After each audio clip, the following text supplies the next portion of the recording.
Deməli, Amil, sənə bir dənə video göstərəcəm. Bəzi heyvanlar tüksüz olsa necə? Yaxınıdır. Deməli, birinci, husky. Tüklü versəsən.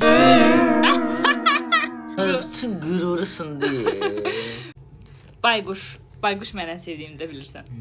Bayquş zor ya, kaslı. O yad eli yox.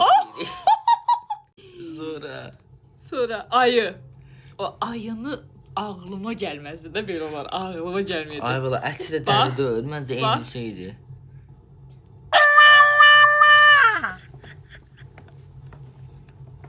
Sən meşədə qarşıma çıxıb tüksüz versiyasını göstərsən. Bu sanda hamster. Bu onsa tüksüz kimi bir şeydir. Yəni siçan. Hiç çirəyimə götürmürəm bunu. Sincab. Sincab biraz şirinliyini saxlayıb bax. Sincab elə sincabdır.